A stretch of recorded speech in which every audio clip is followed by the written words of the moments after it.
Hello student, आप लोग कैसे हैं। देव कोचिंग के इस प्लेटफॉर्म पर आपका हार्दिक स्वागत है। मुझे उम्मीद है कि आप लोग अच्छे होंगे और आप लोगों की पढ़ाई लिखाई बड़ी अच्छे से चल रही होगी। इस समय हम क्लास 11th का बायोलॉजी जो नीट के पॉइंट ऑफ व्यू से बहुत ज़्यादा इंपॉर्टेंट है, इससे बहुत सारे क्वेश्चन आते हैं। उसी कड़ी में हम लोग इस समय चैप्टर 3 पढ़ रहे हैं, जिसका नाम है प्लांट किंगडम। और प्लांट किंगडम का मैंने एक लेक्चर लिया है, आज मेरा ये दूसरा लेक्चर है। और इस लेक्चर में हम लोग पढ़ने वाले हैं ईक्लर सिस्टम ऑफ क्लासिफिकेशन। तो आइए स्टूडेंट, हम लोग इसको पढ़ते हैं कि ईक्लर सिस्टम ऑफ क्लासिफिकेशन आखिर में होता क्या है। ईक्लर सिस्टम ऑफ क्लासिफिकेशन में स्पेशली ये प्लांट से रिलेटेड है और पूरे प्लांट को दो सब किंगडम में डिवाइड किया गया है। एक को बोलते हैं नॉन स्पर्मेटोफाइटा और एक को बोलते हैं स्पर्मेटोफाइटा। इसी नॉन स्पर्मेटोफाइटा को हम क्रिप्टोगैम्स कहते हैं। क्या कहते हैं? क्रिप्टोगैम्स कहते हैं। ठीक है स्टूडेंट। और स्पर्मेटोफाइटा को हम फेनरोगैम्स कहते हैं। ठीक है। इसको क्रिप्टोगैम्स क्यों कहते हैं? क्योंकि ये नॉन वैस्कुलर प्लांट होते हैं, इसमें वैस्कुलर सिस्टम वेल डेवलप नहीं होता है। और जो फेनरोगैम्स होते हैं इनको हम सीड बियरिंग प्लांट कहते हैं, क्योंकि यहाँ से सीड का बनना स्टार्ट हो जाता है। यहाँ से इवोल्यूशन की कड़ी भी आपको क्लियर हो गई कि कैसे प्लांट का डेवलपमेंट होगा, ये भी आपको क्लियर होगा। तो सबसे पहले स्टूडेंट आइए हम लोग जो है क्रिप्टोगैम्स के बारे में पढ़ते हैं। ठीक है। इस क्रिप्टोगैम्स में हम देखेंगे तो इसको हम नॉन वैस्कुलर प्लांट भी कहते हैं। और इस क्रिप्टोगैम्स को हम 3 पार्ट्स में डिवाइड कर सकते हैं। एक को बोलते हैं थैलोफाइटा, एक को बोलते हैं ब्रायोफाइटा और एक को बोलते हैं स्टूडेंट टेरिडोफाइटा। अब आइए समझते हैं व्हाट इज थैलोफाइटा। थैलोफाइटा का मतलब क्या होता है? मतलब थैलोफाइट्स ऐसे प्लांट्स होते हैं जिसके अंदर एल्गी आते हैं। और आप जानते हैं कि इस ब्रह्मांड में सबसे ज़्यादा अगर रिप्रोडक्शन की अगर फोटोसिंथेसिस की प्रक्रिया होती है तो एल्गी के द्वारा भी होता है। इसका कारण भी आप समझ रहे होंगे स्टूडेंट, क्योंकि इस पृथ्वी का लगभग 70% पार्ट क्या होता है? वाटर कवर्ड है।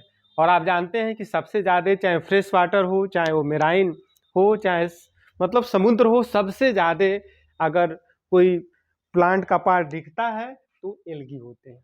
ठीक है। तो जो एल्गी होते हैं इसमें एम्ब्रियो नहीं बनता है, इसमें रिप्रोडक्शन होता है, सेक्सुअल रिप्रोडक्शन होगा, अभी हम आगे डिटेल में पढ़ेंगे, लेकिन इसमें एम्ब्रियो का फॉर्मेशन नहीं होता है स्टूडेंट। इसलिए एल्गी को हम नॉन एम्ब्रियोफाइटा भी कहते हैं। आप लोगों को क्लियर समझ में आ रहा होगा। आई होप आप इस चीज को समझ रहे होंगे। अगर हम बात करें ब्रायोफाइटा, ब्रायोफाइटा क्या होता है? जो ब्रायोफाइट्स होते हैं इसमें रूट स्टेम लीफ तो वेल डेवलप नहीं होता, लेकिन ध्यान दीजिएगा स्टूडेंट, मैंने लिखा है root stem leaf like structure. RSL का मतलब हुआ root stem leaf like structure इसमें पाया जाता है। लाइक टर्म का ध्यान दीजिएगा student, root stem leaf like structure पाया जाता है। और सबसे जो महत्वपूर्ण बात है ब्रायोफाइटा से रिलेटेड, इनको फर्स्ट एम्ब्रियोफाइटा हम कहते हैं। This is very very most important point, can be noted.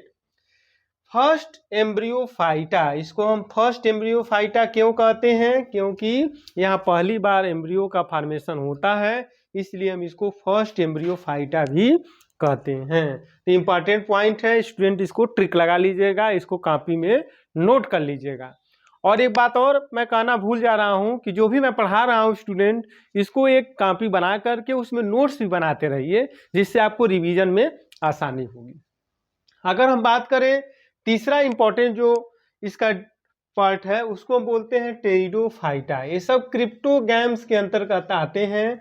जो टेरिडोफाइटा होते हैं इनकी सबसे कैरेक्टरिस्टिक्स फीचर होती है कि इसमें पहली बार true root stem and leaf, RSL जो सिस्टम है, रूट स्टेम एंड लीफ जो है, इसमें बहुत ही वेल डेवलप होता है। यहाँ से डेवलपिंग चालू हो जाता है। इसमें जाइलम फ्लोएम का आपको नाम भी सुनाई देगा, इसलिए इसको फर्स्ट वैस्कुलर प्लांट भी कहते हैं।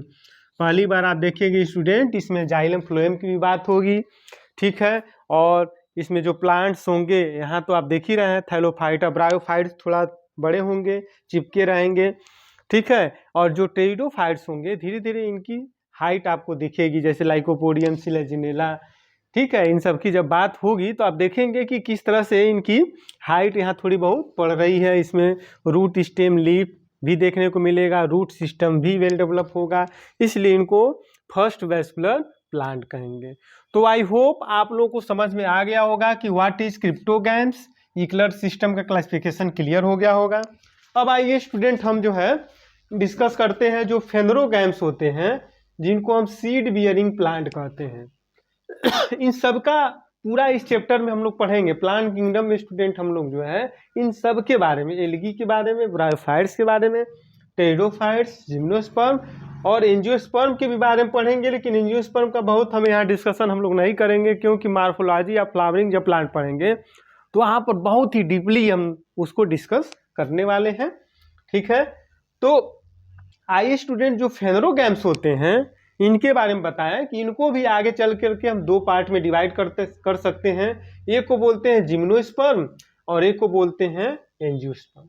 इसमें देखिए एक टर्म है जिम्नोस, का मतलब होता है नेकेड, मतलब आप कह सकते हैं स्टूडेंट कि इसमें आपने दिखा है कि यहाँ लिखा गया है फ्लावर और फ्रूट दोनों इसमें एब्सेंट होते हैं। तो जाहिर सी बात है जब न फ्लावर बनेगा न फ्रूट होगा तो जो सीड तो पाया जाएगा, लेकिन जो सीड होगा वो नेकेड होता है, इसीलिए जिम्नास का मतलब होता है नेकेड, स्पर्मा का मतलब होता है सीड।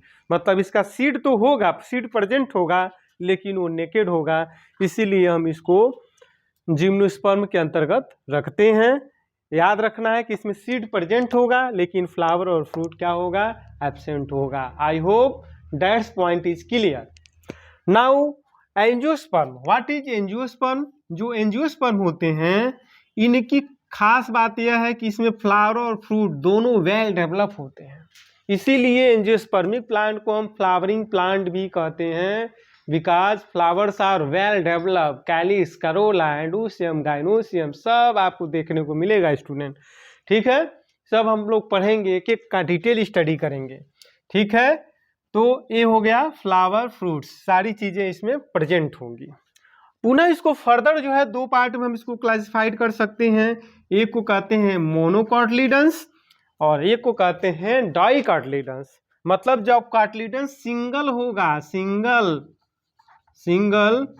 कॉटिलीडंस जब होगा, आप देखेंगे ऐसे सिंगल कॉटलीडंस होगा, जैसे आपने मैज में सुना होगा, पैडी में देखा होगा, आपने व्हीट में देखा होगा, बार्ली में देखा होगा, ये सब मोनोकाट होंगे। ग्रासेस जो होते हैं उसमें आप देखे होंगे कि कॉटलीडंस सिंगल होता है। डाइकॉटलीडंस का मतलब होता है जिसमें कॉटलीडंस ऐसे देखेंगे, दो कॉटलीडंस आपको दिखाई देंगे, इसलिए इनको हम क्या कहते हैं, डाइकॉटलीडंस। ये डाइकॉटलीडंस होते हैं स्टूडेंट, ठीक है। जैसे आपने पी में देखा होगा, बहुत क्लियर दिखता है, मैंगो में आपने देखा होगा, ठीक है।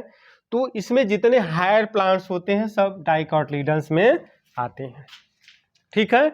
आप देखे होंगे जो मोनोकाट्स होंगे इनके लीफ से भी आप पहचान सकते हैं। इनकी पत्ती जब देखिएगा स्टूडेंट, इनकी पत्ती में ऐसे आपको पैरेलल वेनेशन मिलता है, पैरेलल वेनेशन मिलता है। तो जहाँ पैरेलल वेनेशन मिले उस प्लांट्स को देख करके आप जान जाइएगा, पत्ती को देख करके कि वो मोनोकाट है।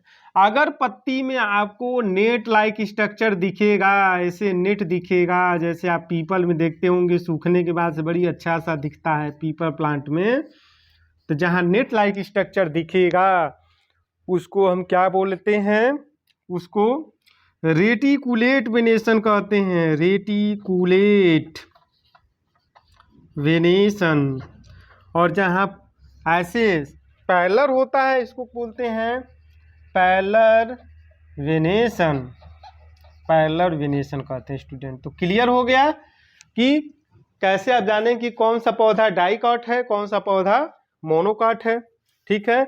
इसमें आप देखेंगे कि जो फ्लावर होंगे या तो टेट्रा होंगे या तो पेंटा होंगे, ठीक है।